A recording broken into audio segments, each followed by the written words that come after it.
Good evening, everyone, and welcome to the Book Club of California's in-person and online program titled My Biography is the History of California, Mariano Guadalupe Vallejo and his Recuerdos.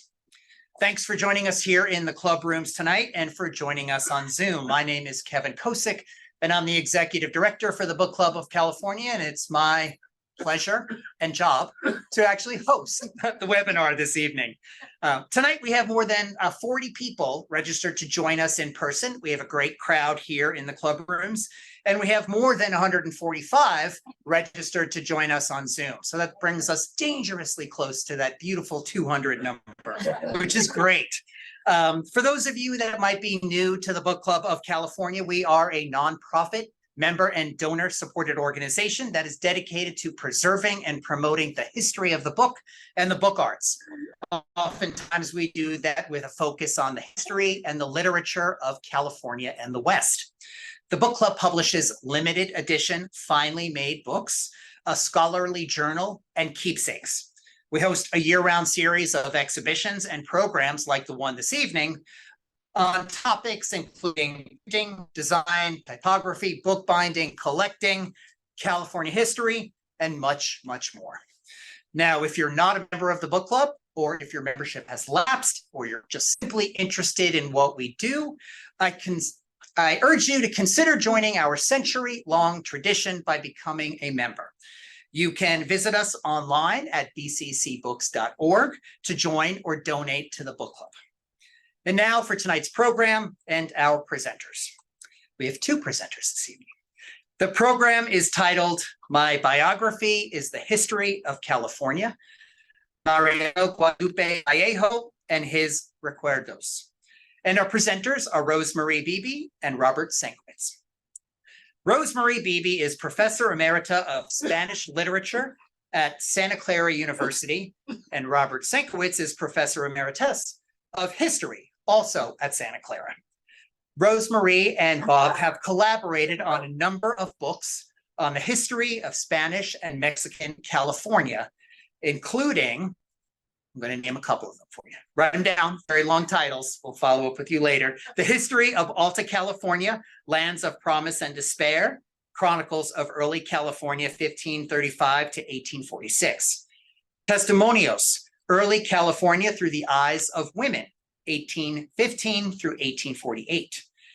Junipero Serra, California, Indians, and the Transformation of a Missionary.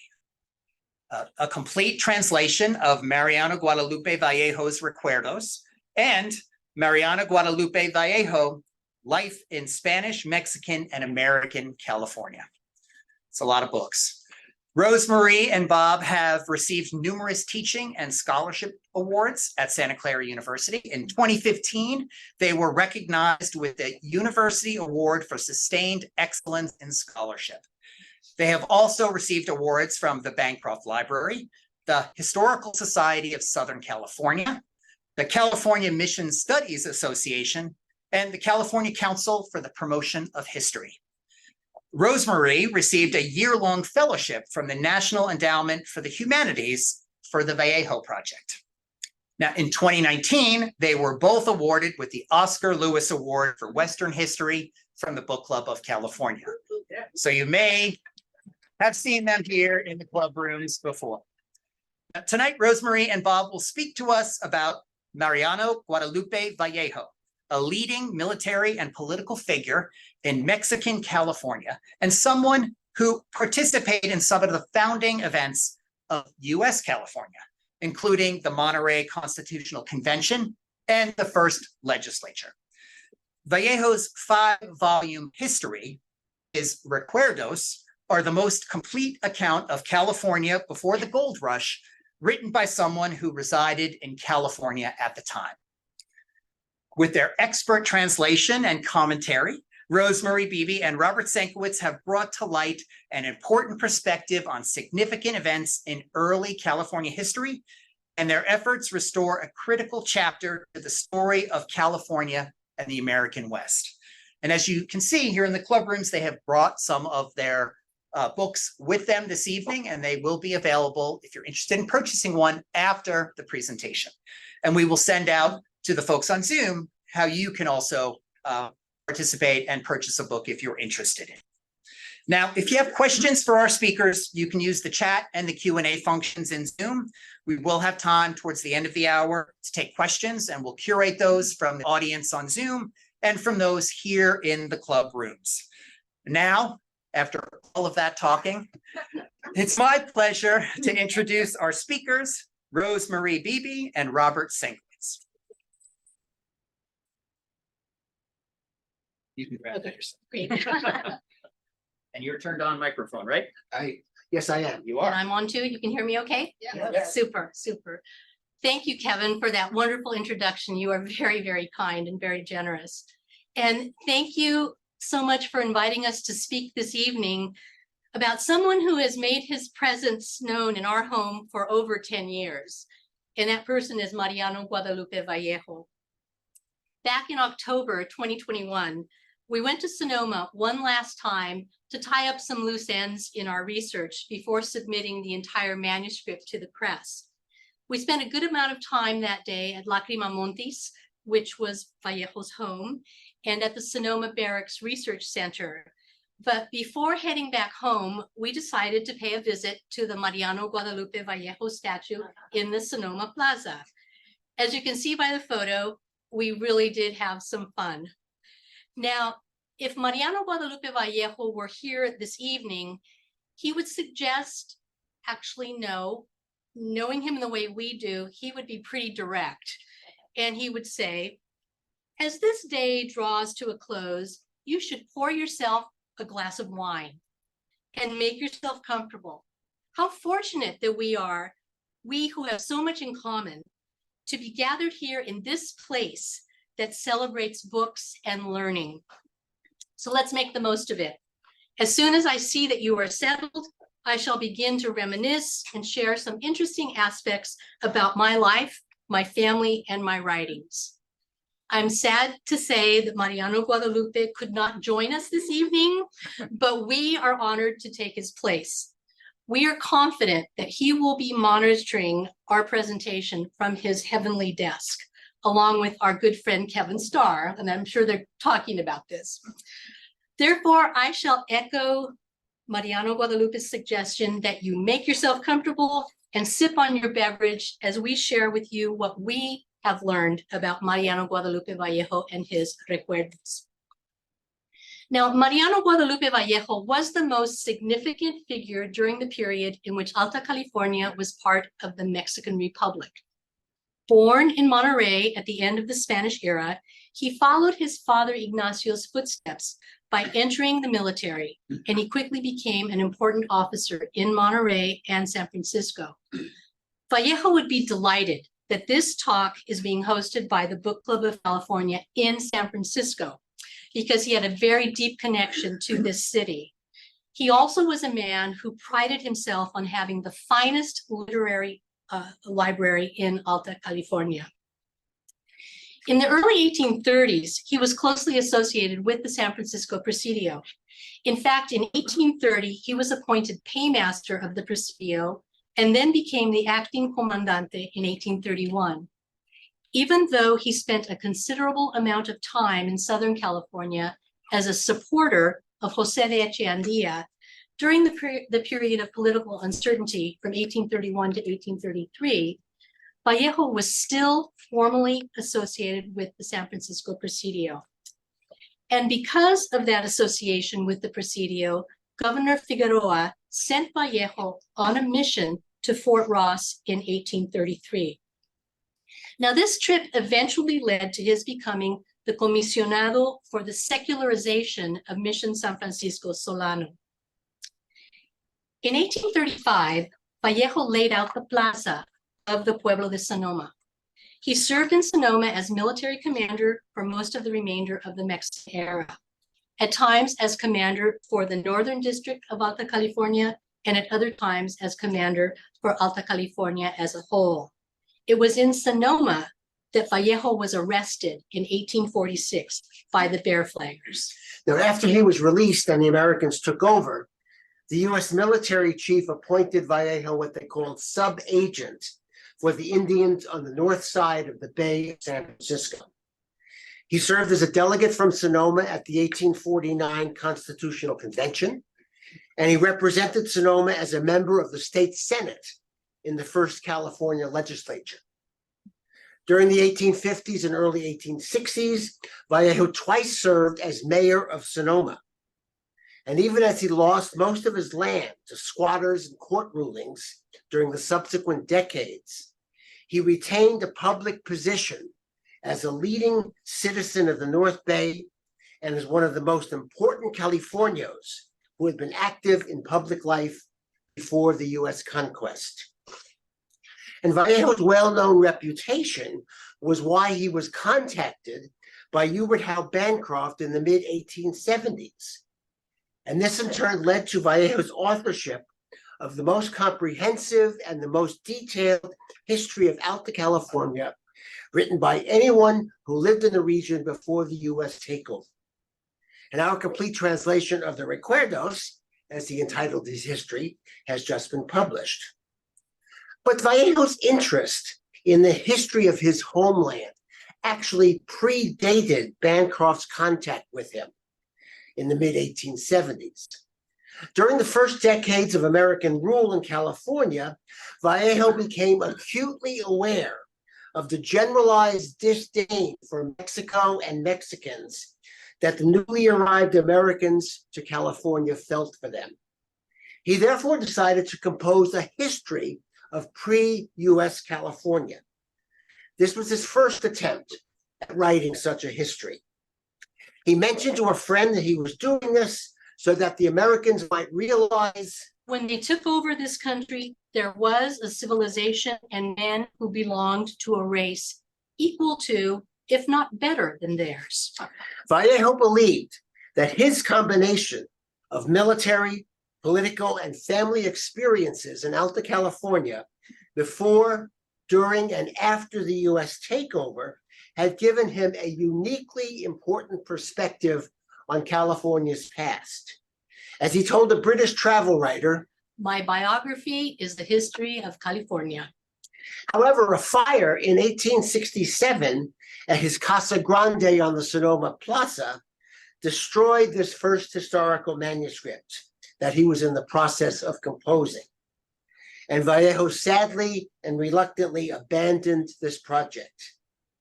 His wife, Francisca Benicia, wrote to their daughter Adela about the fire. This is what she said.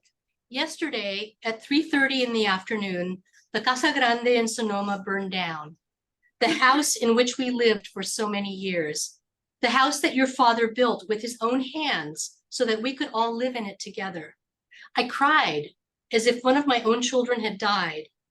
That house is where my children were raised, where you all left your marks and scribbles on the walls when you were little. As the house was burning, I went to see it to say goodbye. I watched it burn for 4 hours. Napoleon and I were the only ones watching the fire burn down the house. Your father and your uncle Salvador refused to go and see it. People from all over the valley were in the plaza. It almost seemed like a party atmosphere. Everyone worked so hard to try and put out the fire. It was a miracle that the barracks were spared." Now, even though Vallejo's first historical manuscript did not survive the fire, a rich collection of primary source documents did. In the spring of 1874, Enrique Cerruti, a member of Hubert Howe Bancroft's staff, visited Vallejo. The purpose of the visit was to try and gain access to the documents that had survived the Casa Grande fire, because Bancroft wanted to use these documents as sources for the history of California he was beginning to conceptualize. Now, Vallejo saw Cerruti's visit as an opportunity. He therefore agreed to share a few of his documents on the condition that he could dictate to Cerruti his recollections on the history of Alta California and thereby create another historical manuscript to replace the one that had burned in the fire.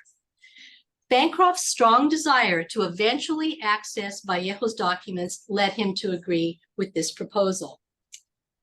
Now, Vallejo worked for 1.5 years composing his history, which totaled 5 volumes. On March 15, 1875, he wrote to his wife, Francisca Benicia, and said, "I already have written 1,300 pages of the history. My eyesight, mind, and body are tired. But I started this, and it must be finished." And then, on August 23rd, 1875, which happened to be Francisca Benicia's birthday, he didn't write and say, "Happy birthday, mi querida." He wanted to say, "This week I will finish the history." That was what was important in that letter. Vallejo believed that his history would make a unique contribution to the understanding of California's past and present. Less than a month after he started collaborating with Cerruti, Vallejo told Cerruti that his manuscript was going to contain material that was very, very different from what other people had written regarding California's past, and he was correct. Vallejo's final manuscript focused on a group of themes that he believed were crucial to a full and complete understanding of the California experience. He believed that each of these themes had been significant in Alta California before the US takeover. He also believed that his and his family's experiences in US California demonstrated that these themes continued to be relevant after California ceased to be a part of the Spanish Empire and of the Mexican Republic. Vallejo believed that by appreciating these themes, the Anglos who now ruled California might better understand California's past history, present reality, and future possibilities. And in this presentation, we'd like to concentrate on 4 of these themes. First, Vallejo emphasized the role that ordinary soldiers had in the conquest and settlement of Alta California and in creating possibilities for the eventual acculturation of California's indigenous peoples. Emphasis on this theme was a conscious effort on Vallejo's part to contest a mission-centric interpretation of California's past that was developing in the Golden State. The popularity in the 1870s of paintings and photographs of mission ruins by people like Lemuel Wiles, Carlton Watkins, and others was already laying the groundwork for the Spanish revival movement that emphasized and romanticized California's mission past. But Vallejo argued that soldiers were just as important as missionaries, and in some cases, even more so. At the start of his Recuerdos, he praised the efforts of the self-sacrificing military men who, along with the missionaries, were able to free this beautiful land from the hands of the barbarous Indians. He insisted Gaspar de Portola and the heroic troops under his command are, in my opinion, just as deserving of being considered worthy conquerors of Alta California as the venerable Fray Junipero Serra and the selfless men who accompanied him and under whose supervision founded the missions in this land. Vallejo stressed that the common soldiers who served in Alta California were dedicated, hardworking, and selfless. Overall, in Vallejo's view, the garrisons in Las Californias teamed with soldiers of integrity and discipline. And in a thinly veiled attack upon the squatters who overran many ranchos in the 1850s, he insisted that these soldiers, even when they were not paid regularly, never showed disrespect for the settlers' private property.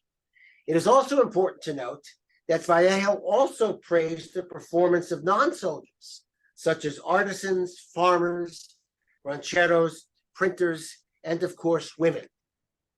For example, he made a point of mentioning Cayetano Esquerra, a mule driver who brought mules and horses over a great distance from Sonora to Monterey, even though, as Vallejo said, there were no well-trodden roads, and the area teemed with a multitude of barbarous Indians. And Vallejo insisted that such dedication persisted into subsequent generations.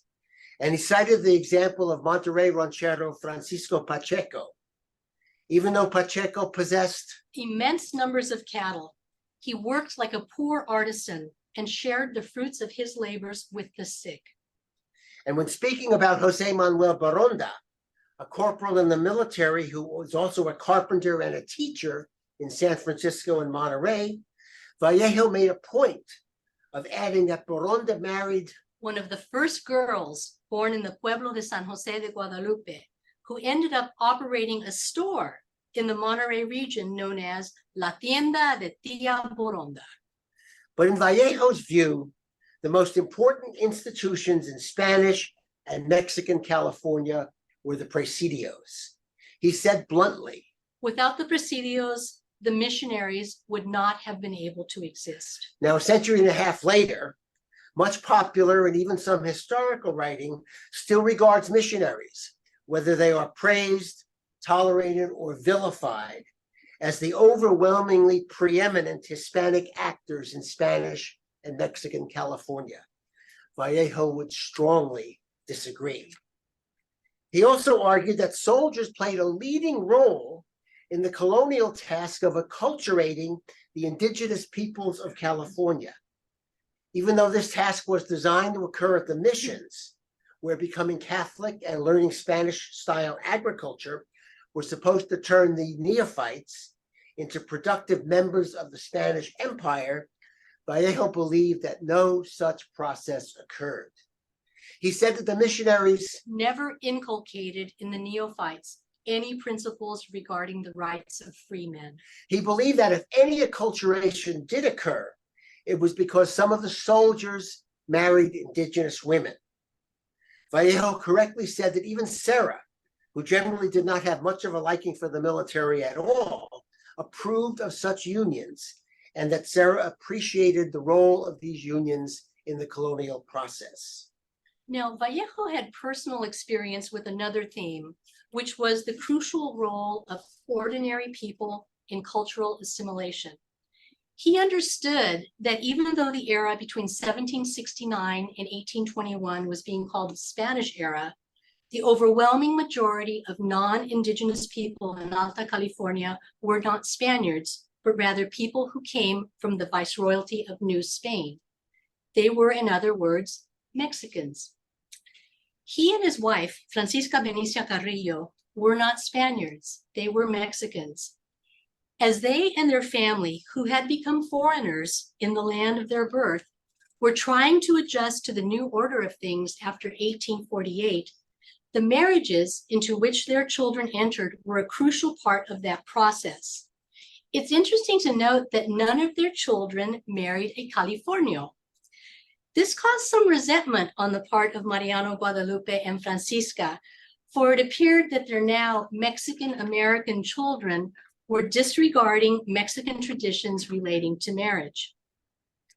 There didn't appear to be any problems initially with the first marriage that occurred in their family between their oldest daughter, Epifania, and American soldier John Frisbee. Frisbee converted to Catholicism a year before the marriage, which was celebrated at Mission San Francisco Solano. He later functioned as Vallejo's lawyer and financial advisor throughout the 1850s and after. But the next family wedding played out differently. In the later 1850s, while Vallejo was attending to his late mother's estate in the Monterey area, Fanny's younger sister, Adela, told their mother that she wanted to marry John Frisbee's older brother, Levi, who was 16 years, Levi was 16 years older than she was. Both parents tried to convince Adela not to do this. Vallejo by sending a letter from Monterey, and Francisca by talking to her daughter in person. Francisca begged her husband to come home to help her deal with this situation. She wrote him, Come, come, come, come, come, come. You say that you love me and the family so much. If what you say is true, why do you leave me alone for so long, now that the family needs your guidance? But her husband remained in Monterey. Adela's response to her parents' concerns was that she should not be bound by the traditional Mexican custom of contracting marriage only after receiving permission from one's parents. And she added that she suspected that her own parents had not completely adhered to that custom when they themselves had decided to get married. When Francisca realized that Adela's mind was made up, she made a point of taking her to San Francisco to purchase an expensive wedding dress with money that she borrowed from her husband's lawyer. Adela invited her father to the wedding, but he did not attend. For Mariano Guadalupe, the adjustment to American social norms was proving to be more difficult than he had foreseen. But Adela's marriage was not the end of Vallejo's difficulties with his daughters' nuptial choices. In 1863, the next two daughters, Natalia and Jovita, informed their mother that they intended to marry another set of brothers, Attila and Arpad Harasti. They were the sons of pioneering wine grower Augustin Harasti, who had established Buena Vista Winery outside of Sonoma a few years earlier. And after receiving a letter from Natalia, Vallejo, who was once again in Monterey, sourly remarked, "It's very strange that whenever I come to Monterey, the girls always want to get married, and other people always announce it before I can find out. I've been assured that Jovita also is engaged to one of the other Harasti young men. I haven't been informed about this directly, but rather through hearsay." Now, Vallejo did attend this double wedding, which was held on June the 1st and officiated by a Catholic priest. The wedding took place at Lacrima Montes. Now, many of you had the privilege of hearing Kim Bancroft speak here 2 weeks ago on her latest book, Writing Themselves into History, which deals with the journals and letters of Hubert Howe Bancroft's two wives, Emily and Matilda. You may recall that Kim mentioned that Bancroft had a daughter by his first wife, Emily. His daughter's name was Kate. It turns out that Hubert Howe Bancroft was not the only Bancroft who interacted with Mariano Guadalupe Vallejo and his family. When Bancroft went to Sonoma in 1874 to meet with Vallejo, Kate, who was 14 years old at the time, accompanied her father on that trip, and she was very proud of that fact that she did that. She kept a journal of her travels.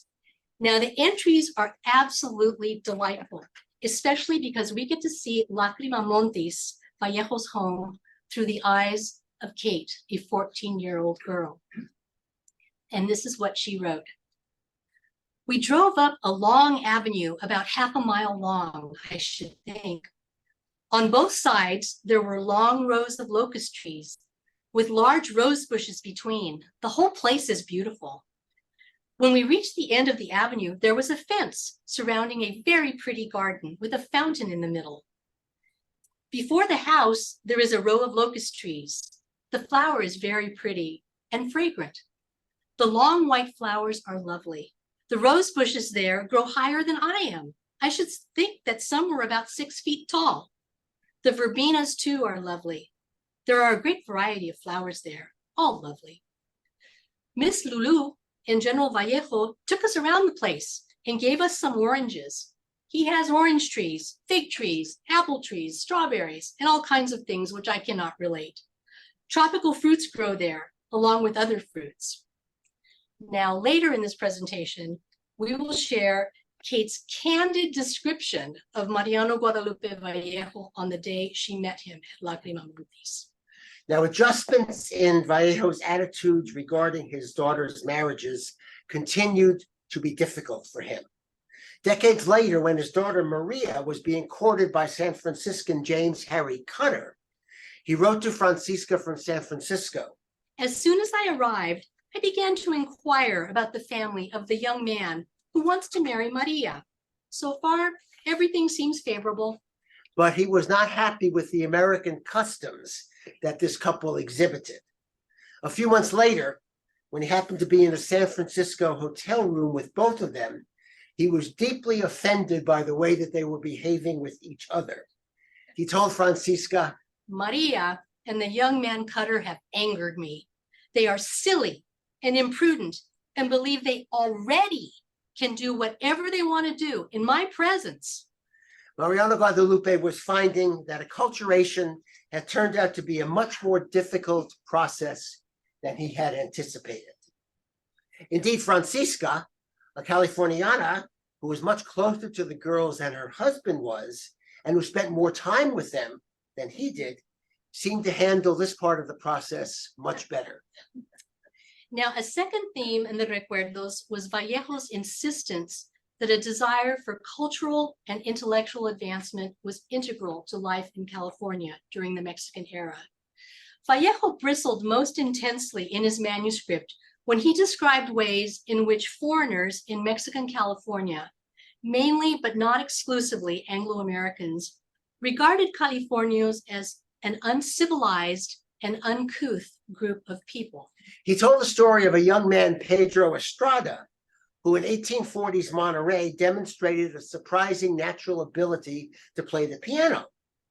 The governor said that public money should be spent to send Estrada to Mexico City for further musical study. But a prominent Scotsman in Monterey, David Spence, thought differently on this matter. He insisted that it would be an utter waste of money to pay teachers to teach music to young boys. It would be better if the boys learned a useful trade in order to get a job. Now, Vallejo himself had personal experience with pianos. In fact, this particular piano was one of 3 that had been brought to California from the East Coast in 1843. Vallejo bought one of the pianos in January 1844. Now, you know what happens sometimes when you want your children to learn to play an instrument, the instrument just kind of sits there. Well, the same thing happened with the piano. It remained largely unused at Lacrima Montis until March 1846. And that's when Vallejo hired Andrew Huppner, a German who had worked for the Russians at Sitka, and he hired Huppner to teach the Vallejo children how to play the piano. According to the contract, Huppner was to teach the girls and the boys. Now, in exchange for piano lessons, Vallejo offered Huppner part of a rancho he owned slightly north of Sonoma. The rancho was Rancho de Agua Caliente. Within a year and a half, a visiting American naval officer, Henry Wise, reported that Vallejo's children could play remarkably well. The oldest child, Andrónico, actually became a professional music teacher, and several of the other children demonstrated considerable musical talent. Jovita and Natalia continued their study of music at St. Mary's Hall in Sonoma and in San Francisco, and they both became accomplished pianists and singers. Now, Vallejo showed his support of Jovita's musical talent in what I think is a very sweet and clever way. He was trying to teach his children a little bit about business. In 1862, he drew up a business contract with Jovita. The terms of the contract stipulated that she was to give guitar lessons to her brothers, Enrique and Ularislao, for the period of 1 year. The payment she would receive from them would be a cow and a horse. And the animals would be hers and hers alone. She was the one who was to take care of them, and nobody else got any access to these animals. Now, Jovita's talent was well known in Sonoma and San Francisco, and she frequently sang the Ave Maria at both places. In 1877, Vallejo wrote to Francisca from San Francisco and said that Jovita sang in the French church and that her performance was well received by all in attendance.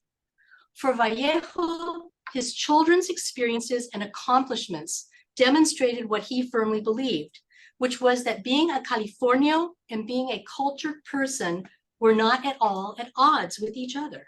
Indeed, he argued that the family orientation of Californio culture made it superior to the more individualistic focus of 19th century Anglo culture.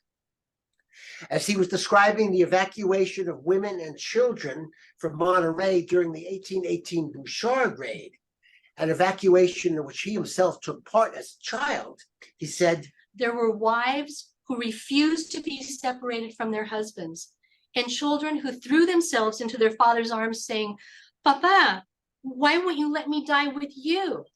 Vallejo believed that this behavior sprang from deep in the souls of the old Californios, who believed the love of family was far more important than any calculated plans or vile self-interest. If they had been Yankees, they probably would have behaved quite differently. In addition to his remarks about cultural achievements, Vallejo also insisted that Californios were very interested in education. He argued that the governors of Spanish and Mexican California were extremely interested in creating significant educational opportunities for the children of the region. But the lack of trained instructors meant that soldiers with rudimentary skills in reading and writing were occasionally recruited as teachers, and the result was not always the best. Pedagogical method employed by these soldiers was often more like forms of military-style discipline, and these methods did little to impart a love of learning in the students. Vallejo described one particularly painful recollection that involved lessons in penmanship. Since the examination of the students' handwriting practice was conducted much like a review of troops, that is to say, all the students would present their work in succession, the paddle never left the schoolmaster's hands, and the sounds of the blows would resonate up to 100 times in less than an hour or an hour and a half. In a letter to his son Platon, Vallejo indicated that there were exceptions to these harsh pedagogical practices. He began the letter by exclaiming, and as you can see, I've got arrows there, "Gracias a Dios," praising Platon for finally writing to him in an intelligible and elegant fashion. He added that when Natalia, Lulu, and Maria saw the letter, they exclaimed in unison and in English, "What an improvement." He then went on to say, in fact, it is an extraordinary improvement, even though nowadays it isn't fashionable to write well and with clarity. Sending a letter filled with crossed out words and ink smears demonstrates a lack of civility. He then proceeded to reminisce about his own handwriting experience. With regard to handwriting, I remember that in the archives of California, there are some very old documents written by two officers, Don Manuel Rodriguez and Don Jose Maria Estudillo. These documents are worth looking at in order to admire them. And I found this document, History San Jose, and it's written by Estudillo. That handwriting is absolutely beautiful. It's so legible. It's such a pleasure to read. Now, Vallejo ended his letter by saying, Jose Maria Estudillo taught me handwriting, beginning with basic downward strokes. Remember those? We did those in school. I even made handwriting samples that were sent to the schools in Monterey, Santa Barbara, Los Angeles, and San Diego. This was in 1820, 21, and 1822. Those men were truly proud of their handwriting. Vallejo insisted that the efforts of governors during the Mexican era to improve the educational institutions of Alta California were stifled by the Mexican government's reluctance to commit additional funding to Alta California. In addition, Vallejo argued that the traditional religion that was taught in the schools did nothing to help the students develop their own independent moral character. He reserved a special scorn for the 16th century catechism that was used in the Monterey school he attended. This catechism was written by Jesuit Jeronimo de Ripalda. Father Ripalda's catechism. Who among the old Californios does not know Father Ripalda? Is there anyone with even the slightest ability to reason and freedom of conscience who does not detest that monstrous and fanatical code?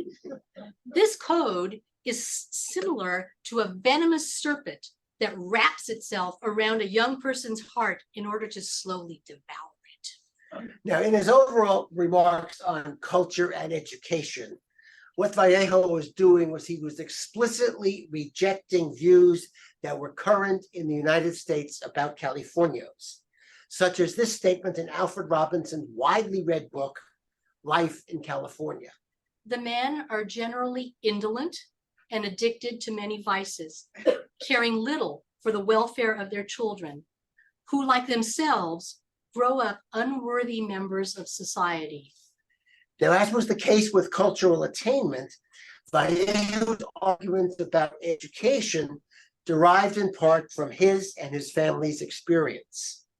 As a child in Monterey, Vallejo himself had received special tutoring from Governor Pablo Vicente de Solá. Under Solá's direction, Vallejo read books such as Don Quixote, as well as contemporary newspapers that Solá received in the mail from Mexico City. And as an adult, he continued to collect as many books as he possibly could. In his Recuerdos, he stated, "My friends and I hungered to know what men of science and intelligence in the old world were writing about and thinking. but this desire was not supported or encouraged by the missionaries. Who kept a close eye on the ports, coves, and inlets of California, so that books written with liberal tendencies would not be put ashore."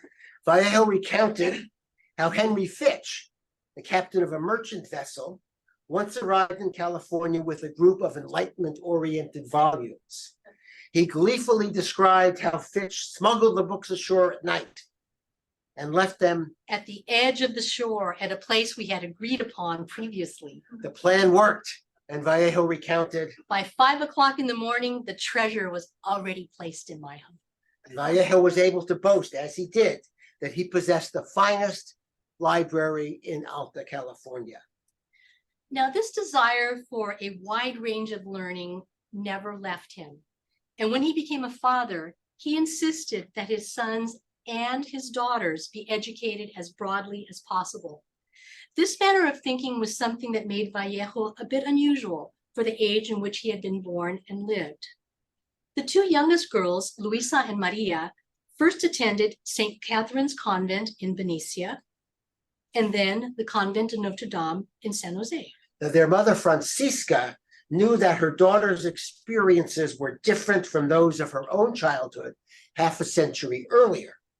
At that time, she remembered, If girls were taught anything at all, they basically learned what was in the primer so that they could read the prayer of the faithful, the creed, and the novena to the Virgin.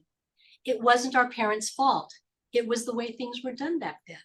throughout her life, Francisca was very self-conscious and sometimes embarrassed about her limited education.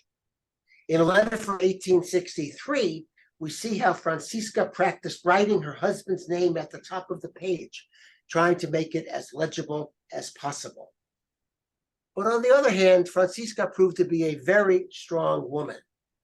During the Bear Flag Rebellion, she secretly sent arms to Californios in the countryside who were preparing to attack the Bear Flag stronghold in Sonoma. John C. Fremont himself confronted her. Senora, do you not realize that you are deserving of a very serious punishment for having supplied arms to the enemies of the government of California? She brazenly replied, I have not given arms to the enemies, but rather to the friends of the government of California. Those people under your command have no God and no laws. They have placed on the flagpole a rag that has a bear painted on it. And that is the same as saying that they are thieves. and when Lieutenant Archibald Gillespie asked Francisca if she had any weapons left, she stated that she only had 4 pistols, which she had locked up in the chest of drawers in her room. She told Gillespie that she was keeping them there to defend her honor and the lives of her daughters in case some of the bears tried to barge into their bedrooms. Now, as we've seen, Vallejo was not always happy with his educated daughters' life choices. But all of these frustrations never led him once to express the slightest regret regarding his decision that his daughters be well educated. Now, throughout the treatment of the themes of education and culture in the Recuerdos, Vallejo's overall point was that the Californios were very concerned about education and even more interested and more accomplished in cultural refinement than Europeans or Americans. As he approvingly quoted Juan Bautista Alvarado in another part of his Recuerdos, The Yankees have money on the brain. Now, a third theme in the Recuerdos involved Vallejo's attempt to deal with the complicated relationship between the Californios and California's indigenous peoples. In common with many leading colonists in Spanish America, Vallejo divided the indigenous people into two groups: Gentiles, who remained outside of the Spanish orbit and were often referred to as bárbaros, and neophytes, who had come under the influence of the Spanish system and had been baptized. Regarding the non-mission Indians, Vallejo described his own efforts to conquer the native peoples north of Sonoma as an example of what he called the Roman policy of divide and conquer. The allusion to Rome was appropriate, since Vallejo always thought of himself as a kind of patriarch to people he regarded as lower in the social order than himself, whether they were indigenous people or other Californios. He helped Sem Nieto, we know him as Chief Solano, fight against Sem Nieto's traditional enemies. And he also used Sem Nieto's Susun warriors to subdue other native groups. In his manuscript, Vallejo consistently inflated the number of indigenous peoples against whom he battled, as well as the number of groups he said he successfully subdued. By saying this, Vallejo was associating himself with the Spanish imperial struggles against the indigenous peoples of northern New Spain, especially the Apaches and the Comanches. Also, he was writing his Recuerdos just as the US military was waging well-publicized wars against the Plains Indians. Now, Vallejo's message was that the Americans were not so different from their Iberian and Mexican predecessors as they wanted to believe they were. Vallejo's opinion of the neophytes, the converted Indians at the missions, stemmed from his belief, which we've already noted, that the mission system was a failure at acculturating indigenous Californians. He reported favorably on a speech that he said Romualdo Pacheco had delivered to a group of neophytes at Mission San Juan Capistrano. According to Vallejo, Pacheco informed them that their present condition was extremely pitiful, for they were purposely being kept in a state of ignorance, and the education they were being given was more fitting for slaves than for free men. in other words, the missions failed at acculturation because they failed at education. And the fourth theme we'd like to discuss was the nature of historical memory. Vallejo's relationship with Hubert Howe Bancroft illustrated this very clearly. As is well known, Bancroft regarded himself as the sole author of his historical works. And even in his own day, he was roundly criticized for not acknowledging the work of his staff members in producing the 39 volumes of his collected works. Bancroft and Vallejo were very different in this regard. Vallejo believed that his own historical works were part of a larger community effort. The time that Vallejo spent with Cerruti was crucial in solidifying his conviction that his historical enterprise was community-based. Bancroft wanted Vallejo to introduce Cerruti to Californios who had documents that Bancroft wanted to acquire for his own research. But as Vallejo and Cerruti were traveling around Northern California, Vallejo convinced all of those people that as a condition of their giving Bancroft the documents he was seeking, they should first give their own personal reminiscences to Cerruti or to one of the other members of Bancroft's staff. Vallejo followed his own advice. He convinced Cerruti to interview his brother Salvador along with Isidora Filomena, who was the widow of Chief Solano. These interviews were conducted before Vallejo began dictating his Recuerdos to Cerruti. Vallejo strongly believed that such community reminiscences were a crucial part of the history of California. As he was engaging with Cerruti in August of 1874, Vallejo wrote to Alvarado and told him, "Before we die, it is necessary to narrate, at the very least, the true history of our country, since we have been so apathetic in terms of writing it down." and to illustrate his reliance on community memory, In the prologue to the Recuerdos, Vallejo specifically acknowledged a number of Californios, such as Alvarado, Pablo de la Guerra of Santa Barbara, Ramon de Saldo, Maria Amparo Ruiz de Burton, his son Platon, and Jose Fernandez, all of whom he said had encouraged him and supported him in his efforts. And Vallejo also believed that accurate community memory of the past could have a profound effect upon the present. He regarded his history as a genuine dialogue between the present and the past. And this approach put him at odds with a number of 19th century American writers.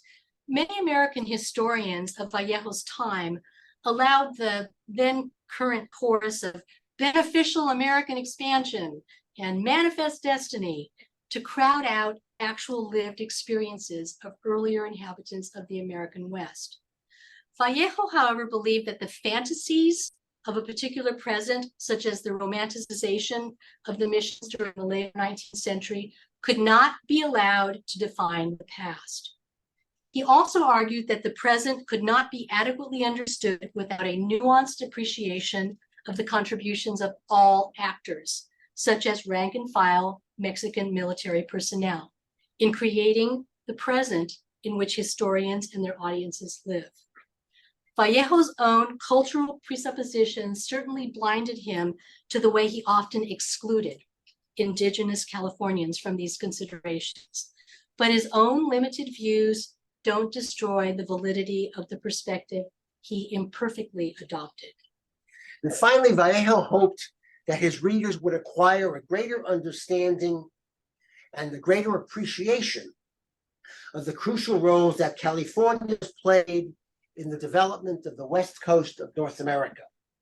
He believed that this would then lead to a greater acceptance of the Mexican American community to which he belonged as being genuine members of American California. Vallejo stated in his prologue, California had been elevated to the height of prosperity by the sons of the founding generation of Californios soldiers. He hoped that his history would convince people that the then prevalent American notion, which was that California's well-being resulted from the gold rush and from the American presence in the region, was not true.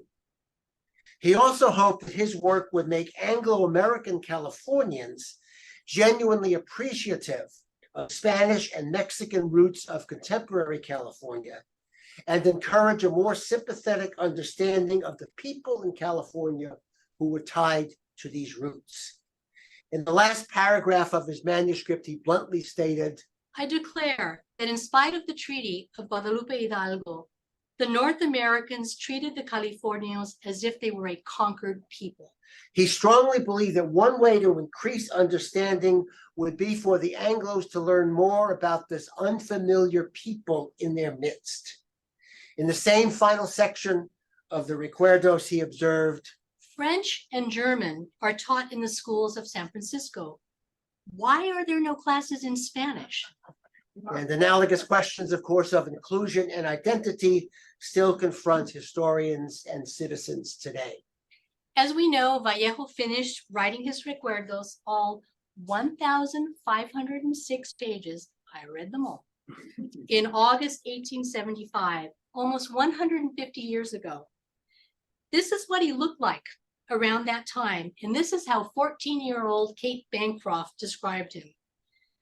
General Vallejo is rather short and thick. He wears side whiskers, but instead of letting them grow down at the sides, he stops them off just at his mouth, which makes him look very funny indeed. He has a very funny hat too.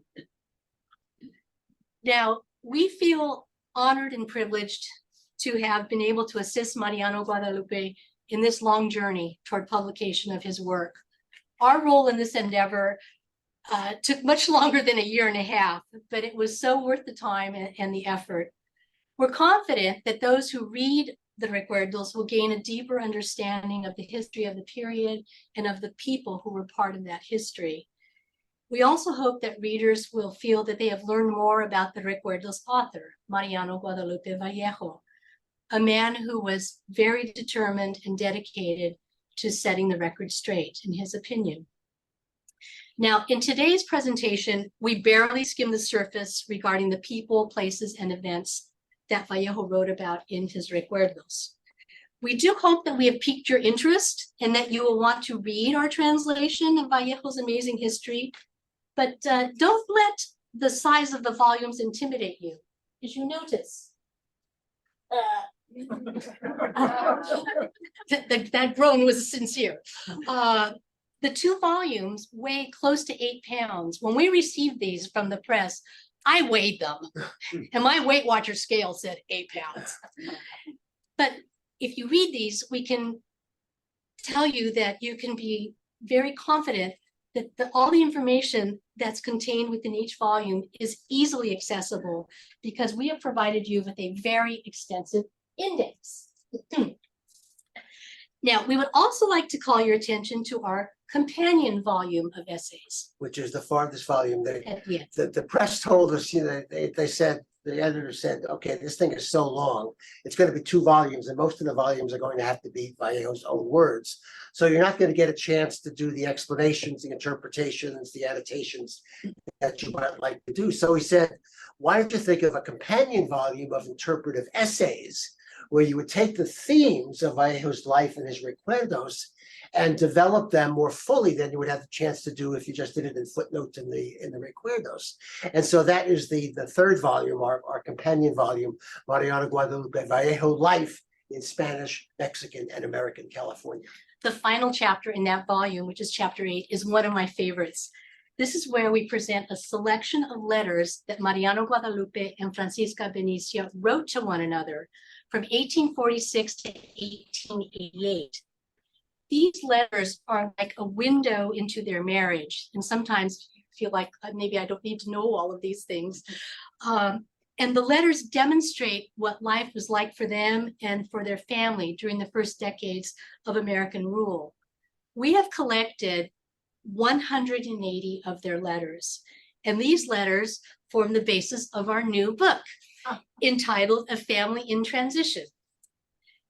Now, it's never too early to think about your holiday gift list. Have you been to Costco lately? You walk in the front door and you see all the Christmas decorations and the holiday decorations and all of that. Now, my suggestion is, and Vallejo was very happy for me to say this, if you want to get a jump on your holiday shopping, you might consider one or both of these options for those on your list who love California history. We have some copies here that you might want to purchase at a friends and family discount. Now, as we bring this presentation to a close, we would like to circle back to our intro slide, but with a slight modification. In April of this year, we were invited to speak in Sonoma. We were incredibly excited about that presentation because it was going to be on Mariano Guadalupe's home turf. Before heading over to Mission San Francisco Solano, where the presentation was to take place, we decided to pay a visit to Mariano Guadalupe, who, not surprisingly, was still seated on that bench. We would like to think that he was waiting for us to personally deliver the copy of the Recuerdos, which had finally been published. Now, as it was in the fall of 2021, this encounter with the general was a lot of fun. And I think Bob would agree, this time it was even more meaningful for us. So if you still have a drop or two left in your glass, I think some of you still have your wine glass handy.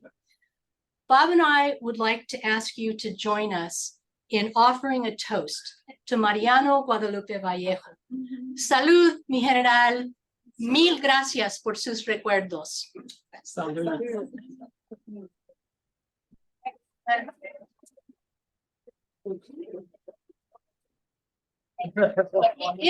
not sure I can lift this up. I'm gonna get on this far Oh, left. okay. You always move to the right. Okay. There, Bob. Because the folks here don't need to Oh, see that anymore. That's But someone on Zoom asked for me to show this, so I'm going to show that before I change the Zoom to get rid of that. people can see it.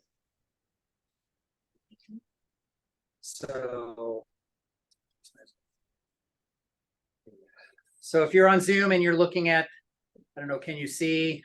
Let me do the stop of the screen share. And then we'll take some questions.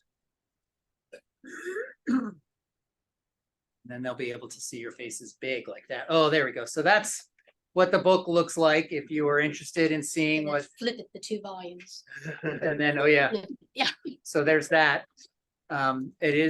It's pretty heavy, just so you know, if you're on Zoom and you're watching it. So now I'm going to take that away so we can take some questions.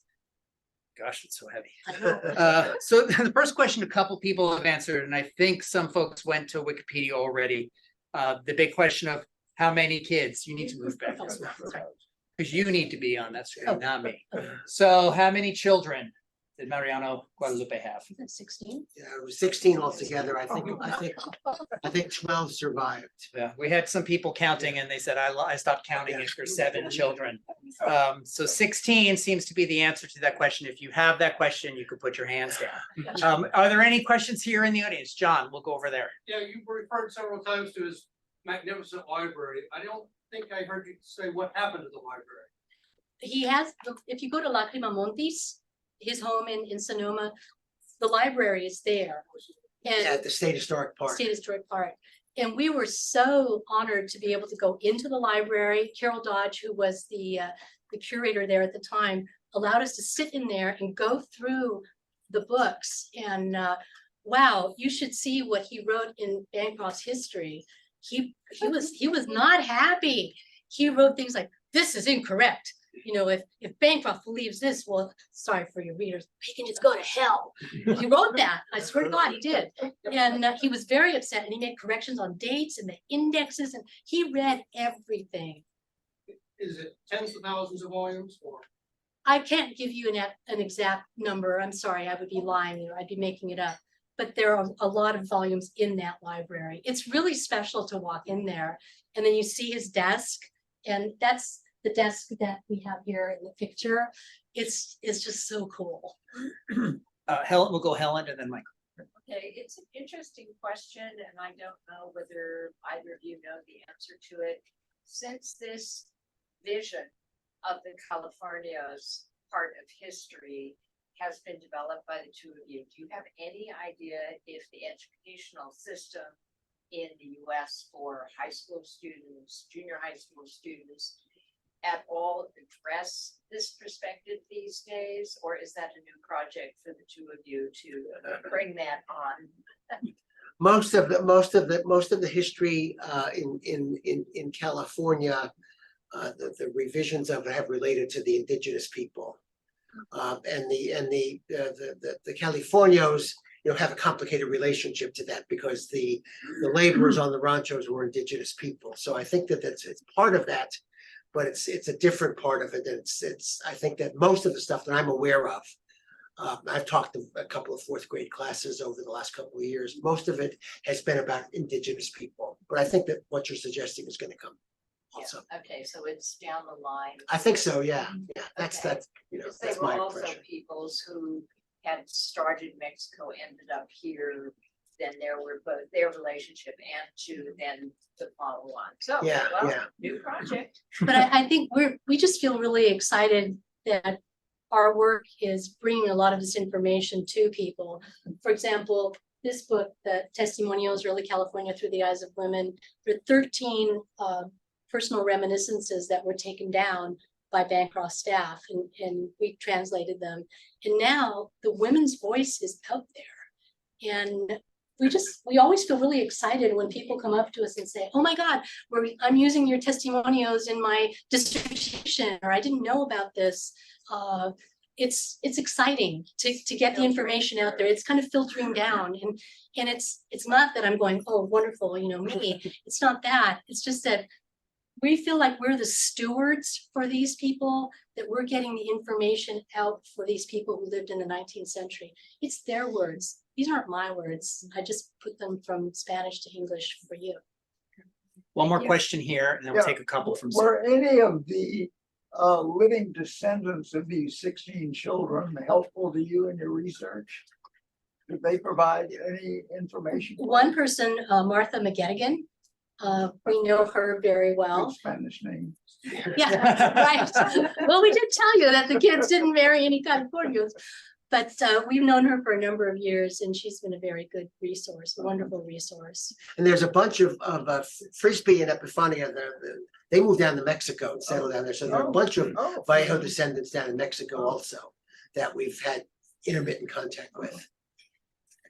So we have a question here on Zoom that says, are you aware if Vallejo read the 1839 History of California by Scotsman Alexander Forbes, who believed that Britain should press a claim on California? He was aware of it. I don't know if he had actually read it himself. He did read a number of things. He did read Robinson's Life in California, which we quoted. I don't know if he actually read Forbes, but he was aware of that because in the 1840s, there was a big debate in California. If you're going to get taken over by somebody, should it be Great Britain or the United States?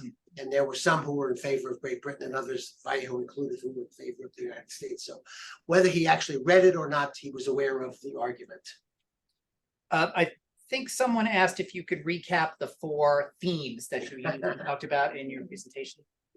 The first theme was that soldiers rather than missionaries ought to be accorded the primary influence in the Spanish colonization of California.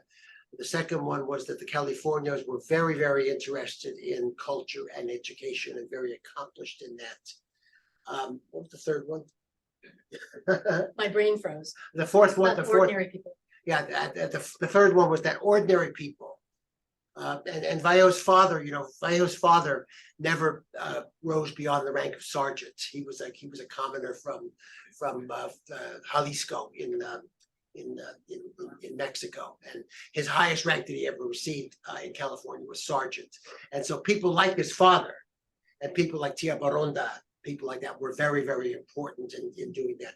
And the fourth theme was that Vallejo's history was different than the history that was being written in 19th century America, which emphasized a manifest destiny and those sorts of things, whereas Vallejo had a different perspective on that. Community-based. Hope that gets all 4 of those things. We're going to do one more from Zoom, then we'll take a question or two here in the audience. Then we're going to need to wrap up because we're past the top of the hour. That's okay. No, it's great. I think you even overloaded our internet at one point. I got a weak connection and the software needed to update, but everything was fine. Do you know if Vallejo mentioned his nephew, Governor Juan B. Alvarado, in the Recuerdos? A lot. Yes. He was. They were very close, and actually, Alvarado. There was one part of the letter to Alvarado that we quoted. Alvarado generally, they had a falling out for a while because in the 1830s there was Northern versus Southern California issues, and Vallejo stayed aloof from that. He just wanted his own in Sonoma to be but they reconciled by the later 1840s, and they were close during the post American period. Yeah, and Alvarado comes up quite a lot in the Recuerdos, especially in the education section, right? Because he quotes Alvarado, his description of the classroom and how the teacher was dressed in a rather greasy cape, and everything just seemed greasy. And it was not the kind of classroom that you'd want to be in. And it's fascinating. That's in the Recuerdos. Yeah. You're going to have to get the Recuerdos right here. 2 questions. Maybe you covered this at the beginning, but was the city of Vallejo named after him? Yeah.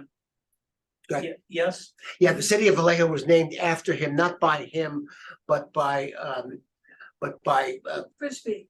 Yeah, but by other people who were I'm looking for the right word, which I can't get, but speculators, land speculators. That Vallejo was not so much interested in the city of Vallejo, although he tried to make it the capital at one point, and it was the capital of California in 1852, I believe. But that was about it. His main interest was the city of Benicia, which was named after his wife. He and Robert Semple and Thomas O. Larkin wanted that to be the major port. Before the gold rush, the Americans who were coming in overland were settling in the Sacramento Valley. And they figured, well, you know, if we get the port closer to the Sacramento Valley. And so what they tried to do was they tried to set up this town, and they named it Francisca after Vallejo's wife. Because they figured, what do people back east know about California? Nothing except San Francisco Bay. So if we name it Francisca, all the goods that would be sent to San Francisco Bay would end up there. Well, when the merchants in Yerba Buena, which was the little place on the cove in the eastern part of the top of San Francisco Peninsula, got word of this, they got the military governor to change the name Yerba Buena to San Francisco. And so Vallejo then couldn't name it Francisco, so he named it Benicia instead for his wife's middle name. But, And the other, oh, I was gonna say, this may seem kind of silly, but you'll remember this. The next time you're crossing the Carquinez Bridge, you're headed up, you know, maybe going up to Tahoe or wherever, you'll see several signs. And one of them says, Benicia Vallejo. So next time you see that sign, think about Francisca Benicia and everything that she did and what a strong and pragmatic woman that she was. Benicia Vallejo. I tell you, this poor man lives with me. But every time I see that sign when I'm driving, I'll go. Cheer. One last question here. This may be a little off topic, but like Vallejo is almost in terms of Americanization, almost a tragic character, because he trusted and believed, and then, you know, ultimately the Anglo steamroller did what it did. But is there a Mexican national perspective on Vallejo that's different than our perspective? Like Not, I mean, there had been some books on California written by Mexican historians, and Vallejo was treated very sympathetically up to a point, because he was in favor of, you know, if somebody was going to take over, was it going to be Britain or America? So he was in favor of America taking over. So it's a kind of a mixed thing, and he was very hospitable to the people who came over by land. George Young, for example, was a big buddy of his, you know, and so it's a mixed kind of thing. Okay, one last question, because then we really have to wrap up. Okay, I didn't say, as an elementary student and as a junior high student, we were taught about General Vallejo with a great deal of respect. Yeah. We never saw him as a tragic figure. I wanted to ask about the incident in 1918 you mentioned in Monterey. Bouchard, What right? was that? Bouchard. In 1818, an Argentinian privateer sent by Jose de San Martin from Chile was trying to spark revolution against Spain in some Spanish possessions. So they came to California. The Alta California soldiers were very loyal to Spain. They didn't really know that much about Mexico. So Bouchard, who was the name of the guy, burned Monterey. And the governor, was it Arriaga? Yeah, evacuated Monterey. They went down to Mission San Antonio, and that was the evacuation that he talked about. Great. So I know there are probably more questions. We'll be here. The speakers will be here. Come buy a book. If you've posed a question on Zoom, I'm going to share all the questions from the chat and the Q&A with our speakers, and maybe we'll be able to get back to you with some of your specific answers. But for now, let's have a big round of applause for our presenters. Thank you. Rosemary and Bob will be here selling some of these books. Better get them while you can. I'm sure you'll even sign, autograph a copy or two. And I invite you to join us for our next in-person and virtual program, which is Monday, September 11th at 6 o'clock. The program, again, is in person and virtual on Zoom. It's titled Nut Tree: From a California Ranch to a Design, Food, and Hospitality Icon. Many of you may know the Nut Tree, which is the Solano County landmark about 30 miles south of Sacramento. Our speaker is Diane Power Zimmerman. She's an author and fifth-generation member of the founding family of the Nut Tree, and she's going to be talking about the history of the Nut Tree. Nice. So join us. You can register online at bccbooks.org/programs or using the link in any of the emails that you might be getting from the book club. Thank you, everyone, for being with us Thank you here so much. in person and online. Have a great evening.